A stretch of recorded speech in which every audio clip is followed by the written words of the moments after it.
Welcome here to an all-new edition on-site on location of Wake Up Call with Dan Tortora. I am here at Christian Brothers Academy, my alma mater, and I am arm in arm here with Casey Brown, the head coach of the Christian Brothers Academy football program, following yet another New York State title here in 2023. Casey, how are you? Fantastic. How are you today? Doing very well. We are in the Byrne Performing Arts Center right now, the newly renovated, redone, and reimagined Performing Arts Center. So this is a lot of fun because not only do I love the way it looks here on the camera, but I also feel like we look like we're critics, right? We're kind of just front row. Yeah, front row. I don't here. get front row seats very often, but this is kind of nice. Yeah, so we actually wrote our names on these seats. So from here on out, Casey Brown seats here, Dan Tortora's is right here. So they'll rope these off during shows. Don't worry about it. So congratulations on the championship. It's awesome. Pretty incredible, right? You know what it's like to have this top of the mountain success at the end of a season and winning a state title. Now you know it again. Different. We were 3-3. So in 21 we were 3-3. We were just arriving. We knew we had something special. From the pre-COVID, we started to develop a culture at the lower levels, and you could start seeing it going. Now, we didn't think, under no imagination do we think it was a state championship level concept, but we knew it was something special. What was being developed and brewing for CBA football. So, like you said, different seasons, because that's when something was kind of coming to fruition and brewing. Now you're seeing the fruits of that labor over the last couple seasons. But when you reflect on these state titles, CBA has been known for success. When it comes to football, when I went to school here, it was atypical if the team wasn't competing for a championship in some respects, sectional, states, whatever it may be. So to be here again with Christian Brothers Academy and to do it with your leadership and your staff, just what this experience has been like for you, because you know what it's like to work with Coach Kaz, you know the success that he had. Now this is a part of your legacy. So, we talk about success, but, what does that cake look like? And there's a lot of ingredients that go into it. Yeah. And I think that's what we learned in 22, that, we had certain ingredients going into it, and that was a really good team. And when one person goes down, it shouldn't derail you. And that's what we kind of learned from it. 21 was a great season, great group of seniors, winning the first championship, the second championship, since 2004. And then going into that next year, we thought we were really strong and we really had a chance to get out of the section, right? We weren't sure how we were going to get through the state. Bennett was really, really good. We all understood that. But not to get out of the section. Our quarterback goes down, breaks his collarbone, and Porter came in, did a great job. But we didn't develop him enough before that period of time to really be able to take that game with CNS 4 quarters. So what we took out of that year was, hey, we got to make sure we develop everybody at every level and every position. And we got after it right after that, literally right after that game. In 2022, they got back in the weight room, and the result of a 14-0 season was made 43 weeks earlier, where these guys made the dedication and the commitment to, okay, we're gonna go after this again. And there's no guarantees with hard work, yeah. But they put themselves in the best possible situation, and we got after it, and we made sure we were developing at multiple levels. Within the position, we were developing in the classroom, so they understood the concepts. We're developing on the field, the weight room. So we really took a college level approach to things, to some of the college coaches that we've talked to, and really put it into action with the guys. And again, you can put an action into place, but if you don't have people that are going to be willing to commit themselves and be dedicated to it, you're going to fall flat on your face. But we were lucky to have guys that wanted to follow us along the way. What I find interesting is you said after losing in sectionals last season, you got back into the weight room immediately. You won a state championship this season, and I saw pictures of getting back into the weight room.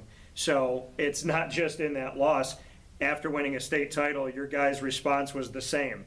back to the lab, back to work, control what we could control. So in a season where you didn't lose, you learned, you got back in the weight room, and then in this where you win a state title, you're back in the weight room again, which shows that consistency of saying we're going to keep controlling what we could control. And I really want to let that message have a spotlight to it, that it wasn't just when sectionals end and you don't go to a state title last year that you say, hey, let's get back to work. You guys got back to work after a state title as well. Well, we understand now we're not fighting the mountain, we are the mountain, and everybody else is going to be trying to climb us.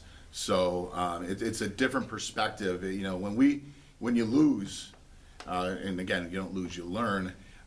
You know, you're going after that thing that you didn't get, and so now everybody's coming after us, and we understand that, and in many different avenues. And we've just got to stay focused on us. Yeah. You know, what's important now? What's our win factor right now? What's important right now? And we're going to make sure their grades are on point. So when the college coaches come in here, the transcript is clean. We want to make sure we're in the weight room. So we're building ourselves for the next year and making sure we're healthy and clean off of that. And then, of course, we're going to get in the classroom. We're going to work our minds as well. And we don't just work the X's and O's. We're working with guys in terms of the recruiting process for them. What on the media side has to look like? What does Twitter and social media look like? How do you shake somebody's hand? What does the appearance look like? What do your camps look like? You know, what type of interaction? So you have to teach guys everything along the way. So when they do see somebody, you know, it's natural. And again, first impressions only happen once. So Yeah. when you got to maximize that every single time. Over 40 colleges and universities have been on campus to see your student athletes in the football program. Bring me into that, the recruiting side of it, that Christian Brothers Academy, we talk about it all the time. You know that it's, I mean, I believe in it so much, they're my hashtags, support CNY and recruit New York.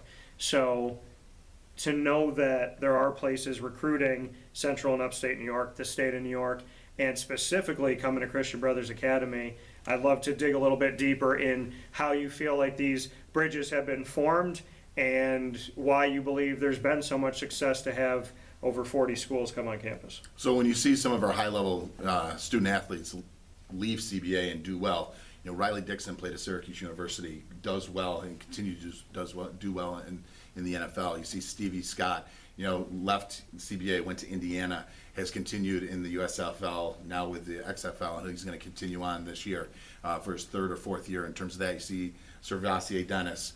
He went side road to Petty, then to University of Pittsburgh, and now with the Tampa Bay Buccaneers. So the guys that leave here and play at a high level have done very, very well. Not to mention the guys that are playing, again, Timmy Detman in terms of Denham playing at Hobart, and you know, and we do have a ton of guys playing all over the place. St. John Fisher, RPI. We just saw Tristan in the hallway. Mike Wolniak, Joey Poors over at in Pennsylvania. So these guys are playing well. Jordan Ray's at Albany. He's going to possibly get a starting. He went all the way to the semifinals in the Division I, the FCS, with Albany. He was part of that culture. He's going to have a shot for a starting spot next year. So the guys that come out of here, you know, are developed. That's why we've got great academics here, so our transcripts are clean. The teachers get them ready for the academics in college, and then they understand that we're developing kids in terms of the weight room in the classroom. Yeah. And we want to make sure that we have the most recruitable kid possible, because New York State is tough to recruit. New York State is may not looked upon as in Florida or Louisiana or Texas or California, and we got to make sure that when they do come here, they can get the best possible options for their kids.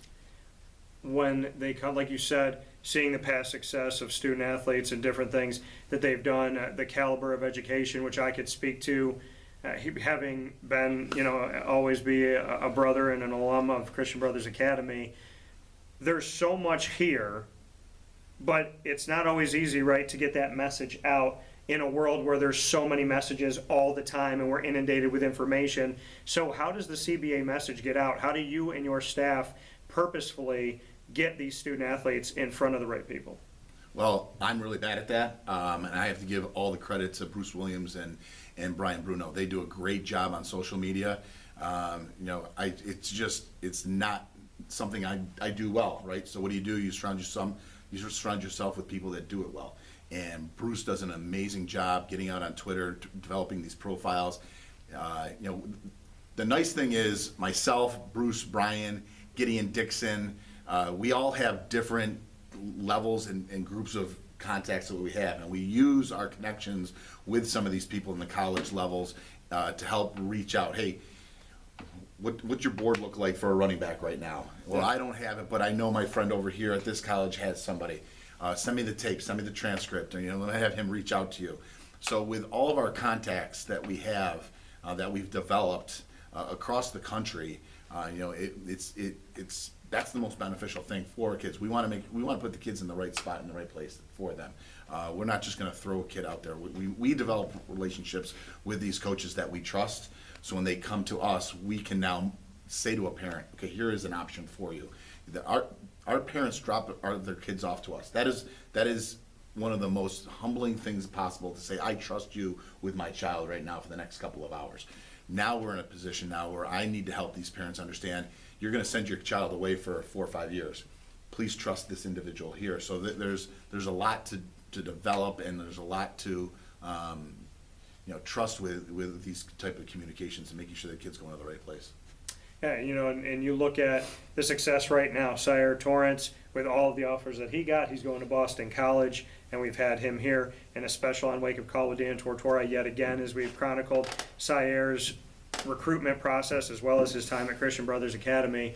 So we see what he's doing. We see Darian Williams and the offers he's gotten. Matthew Hahn's been on the show as well. We know that Porter Matt has opportunities out there for himself. Dante, the game, as this game evolves, as this team evolves, and as guys come in, finish their time at CBA, and new guys take their place, and guys from JV come up to varsity, there's a plethora of talent.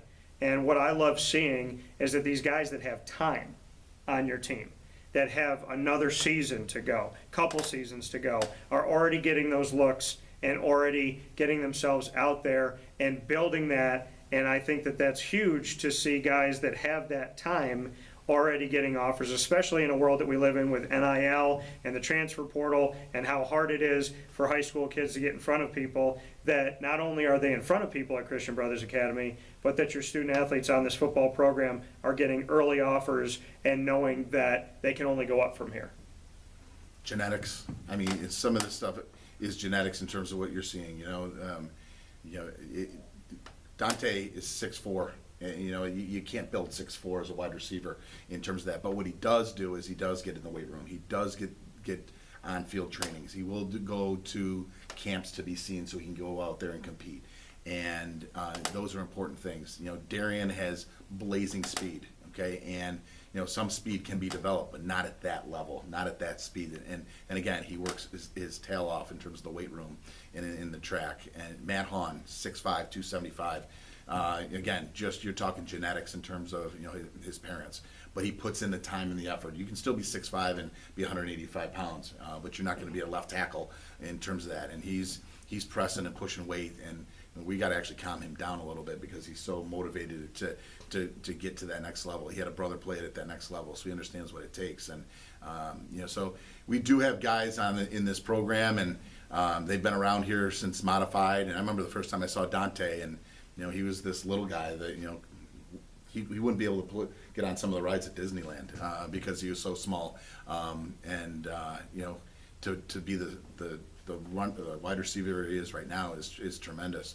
So no, these guys have done really, really well. They've taken advantage of what the good Lord has given them, but they've put the time in to be developed. They've embraced what we're doing here, our model, our method, and you're seeing the rewards right now for them. Yeah, and you talk about rewards. We sat in this room the last time that rings came in, and going back to that time period, I appreciate you letting me be here and getting to enjoy that moment. There was some things that happened out on the field and the presentation and the excitement, and then when all of that was done with the public, and this was a very private event for your team and for the school, I was right here with you, and I got to wear Casey's ring, walk around with it. He trusted me with it for a very long time. I could have left like 7 times, but I didn't, and yet I'm still waiting for one. But now this time around, I'm kidding. I'm not kidding, but I'm kidding. And now this time around, what's going through your mind when the next ring ceremony comes up and you get to honor these kids, and not just honor these kids, but to honor the seniors that this is their last trip? No, great senior class. I think there was 11 of these guys. This is their second state championship, so that's special all in itself. The first one's amazing. The second one is just phenomenal. And we still have 3 more guys that are on the team that are still working towards their senior year next year, which is a crazy thought. But no, we're looking forward to celebrating this team coming back together. We all haven't been back together since that final game. There's a good 40 to 50 guys in the weight room right now from various parts of our program right now. But the seniors have kind of started going on their own way, and other guys are in winter sports right now. But as a team, as a family, we haven't come back together since that period. Bring me back to the last time you were together, when you won a New York State title, back again in the Dome. What do you remember of that moment? I'm going to challenge you to take more than 30 seconds to appreciate that moment. So, great program. They were a team that kind of fought through the year. They had a situation where their head coach was suspended and then ended up removing himself due to health concerns. Great man. I met him a couple of years ago, and we won the state championship in 21. They had won also in 21, and I was looking forward to seeing him. They brought in another guy, so they had fought through adversity, and we knew they were in good hands because their guts, the core of their staff was still there. Hard-nosed football downstate, and so we knew we were up for a battle in terms of that. Our staff worked extremely hard. Getting ourselves ready, getting these kids ready. We had to fight through the adversity of the weather. The weather didn't cooperate with us during that week. It was snowing. It was wet. We had I think 2 practices inside, which weren't great. But we wanted to make sure our kids were healthy. Ended up being through all the injuries and through the entire season. This was actually besides week 0 playing South Park. This is the healthiest we were in the entire season. But going into the Dome is great. Playing inside is great at that time of the year, and just to be able to play at that time. I mean, everybody else is done, and just knowing it was the final game in New York State. There was no more games in New York State going on. We were the last one. It was special, but we liked the plan that was in place, and we just needed to have some playmakers make. We go into you never know what they're going to try to take away, right? And we have enough playmakers up there that the offensive line just either needs to move the pile in the run game or needs to protect Porter, for 3 seconds while we get the ball out there, in hopes that he makes the right decision. And boy, did he make the right decision. And he found Darian a couple different times, and our defense did an amazing job. Brian Bruno does an amazing job developing the defense and getting them set with their keys and their cues and understanding their assignments and their alignments. And those guys communicated beautifully through coverages and blitzes and pressures, and special teams did an excellent job in the kicking game. And and on the field you don't realize we got a gifted kicker. He's unbelievable kicker. And there was a point where do I try for a field goal? And I remember somebody coming on the headsets to say how the score was going to get extended. I go, hey, without hesitation, go, field goal on. And I saw it go up, and I saw where the ball was, and I saw the ball go up, and it went good. And I didn't realize until I watched the film how far that ball was kicked. Because the day before we were on the field, it was wet, it was windy, and he crushed a 52-yard field goal to end our last practice up on the top field. And I knew the kid was dead on, so I had no problem with him going out there and kicking that. So all phases were hitting, and those kids played their tails off, and I was so proud of them. I was proud of the staff. And in 21, I wasn't able to take little snapshots along the way. There was a lot of different things happening in my life. And again, it was just kind of chaos because it's never happened to me before, leading a team that far. But along the way here, I took little snapshots. I took little snapshots in Elmira. Obviously took some snapshots in the Dome in the sectional finals, and and then playing Bennett. There's a lot of snapshots there. And but just along the way, it was just again a special moment. You never know if you're going to be back there again, and just enjoy the moment. You tell me that I get you emotional every time we talk, and so I apologize for this in advance. In 2021, your father, who watches every game, was there all the way through, almost to the final moment at the end of the season. He passes away, you win the title, and I know that there was a lot going on in your heart, in your mind, in your body, in your soul at that point.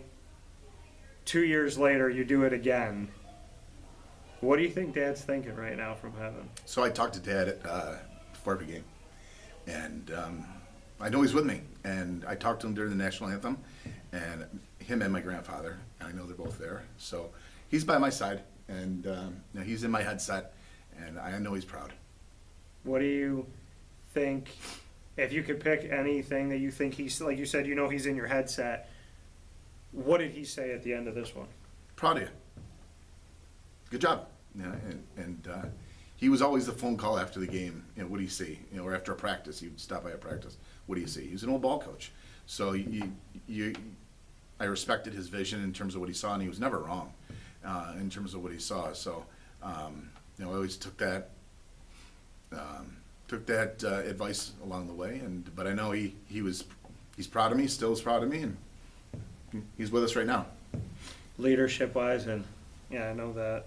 Leadership-wise for you, what do you remember of your message when you got all the guys together and you have that one conversation before they give you the banner and they present present everything? What do you remember of that conversation? Well, we didn't have a conversation. I mean, listen. After the kids get the medals, they get the banner. It's complete chaos. Yeah. So after, in the locker room. In the locker room, yeah. I black out. I have no idea. I don't know. Thank God Mike Brown is there to videotape it. He completely blacked out. I remember in 21, he's like, "Do you want to say something?" I'm like, "No." I mean, I was exhausted. I don't want to say a thing.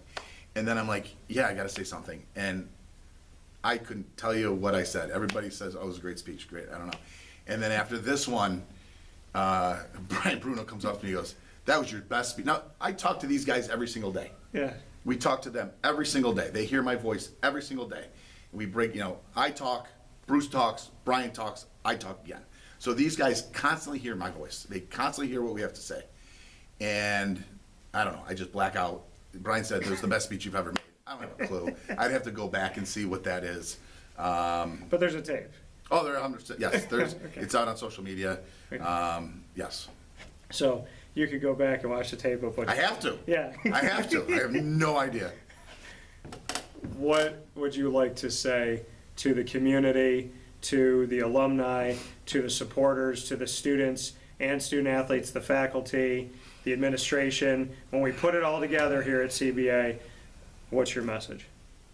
Thank you. Thank you for believing in us. Thank you for allowing us to work with these kids, allowing us as a staff to continue every single year to come back and work with them. And I know it wasn't easy, and I know there were some people out there that thought that we couldn't do this. And to those people that didn't think we could do it, thank you for allowing us to stick around and prove that we had an opportunity and an idea and a plan in place to be able to put CBA back on the top. And we're not on top of the mountain, we are the mountain, and everybody else has to climb us right now.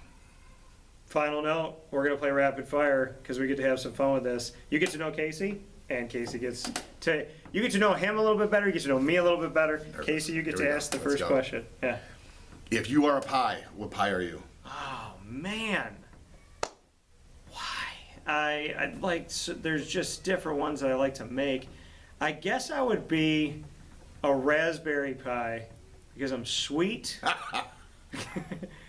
I'm sweet, I am vibrant, and you can put me with anything and I'm gonna make it better.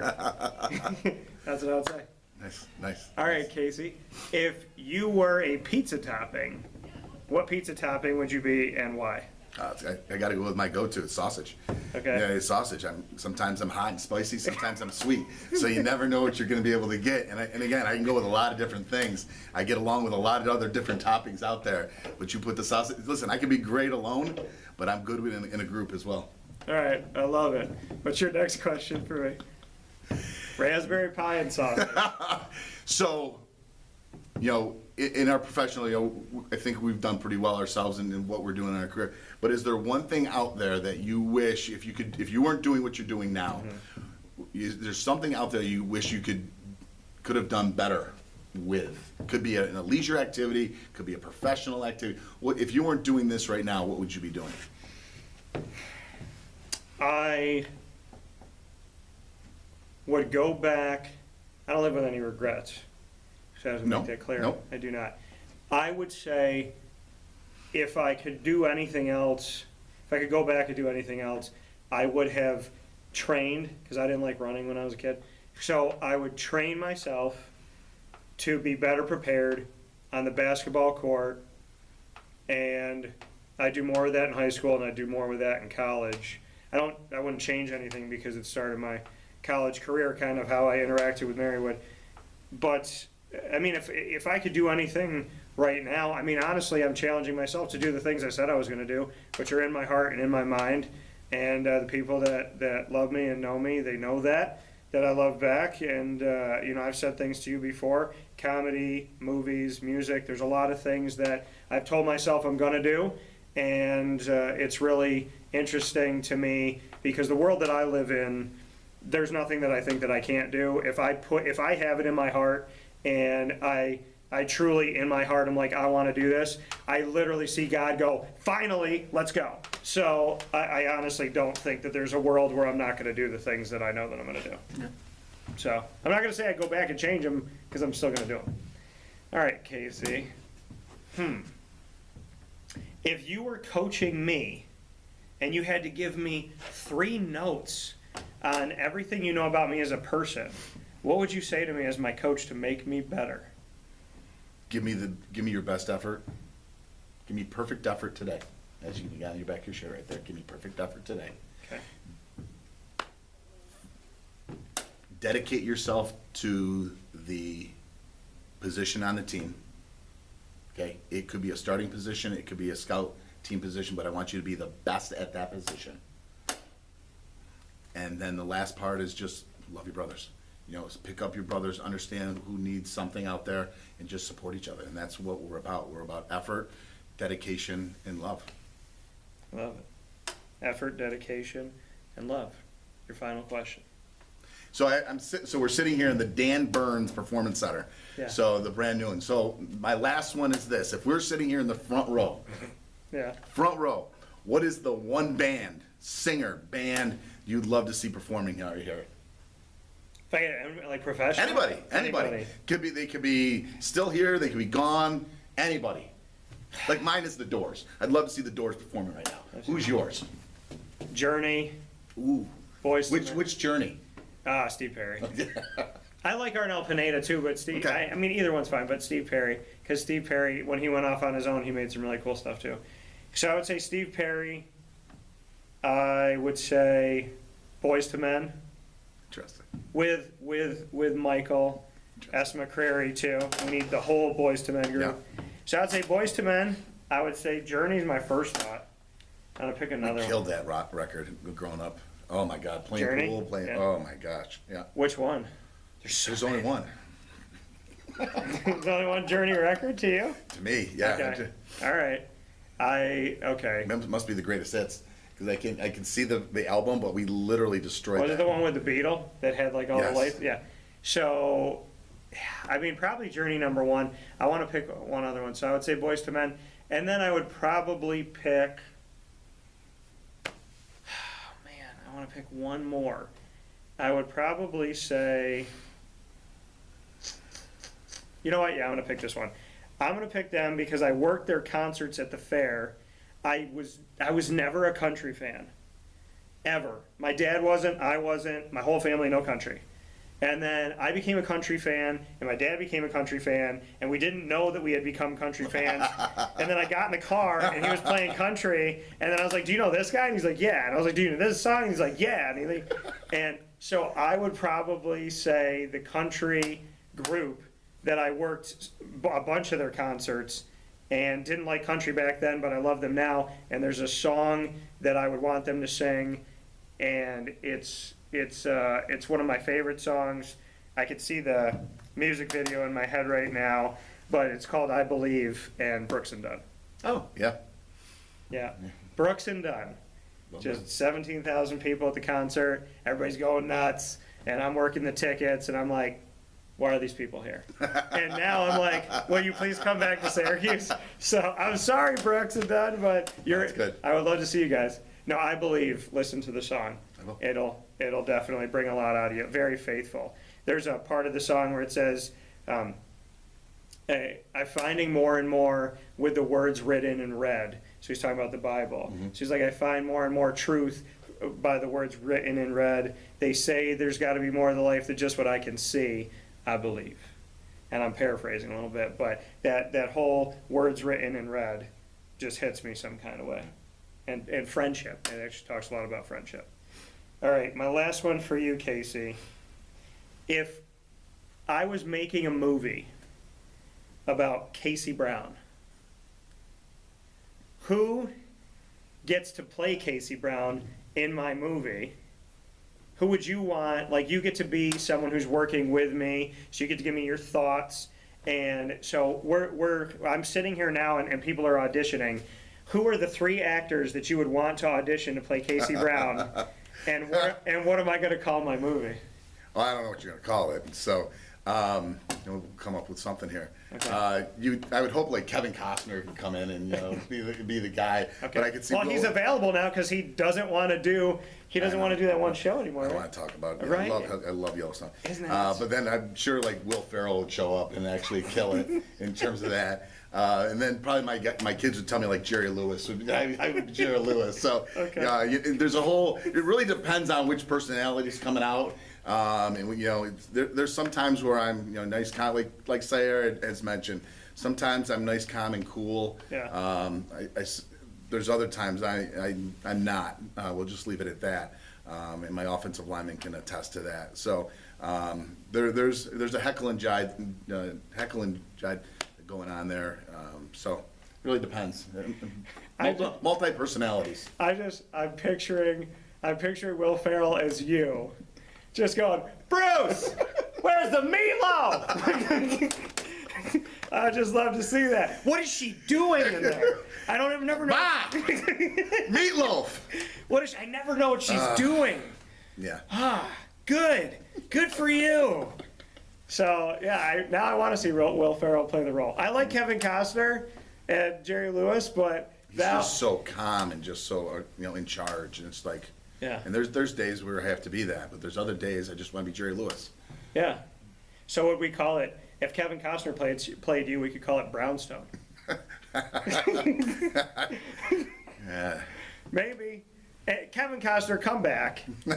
I mean, I don't know what you're doing that's more important, but how dare you leave the show? Great show. Are they ever coming back? Great show. They've told us for 2 years they're coming back. I think it's streaming right now. I think. But is the show going to have new episodes? Well, they've got all those offshoots, the pre ones, so they're not the same. I want new Yellowstone. They're not the same. Bring us new Yellowstone. Okay? From Casey Brown, myself, Dan Tortora. You came here to talk about the championship? We did. And we ended with Yellowstone. So all I got to tell you guys, from the bottom of my heart, with utmost love, Syracuse! Where's the meatloaf? Have a good day. Thanks, Casey. Nice. That's good. Oh, that's funny.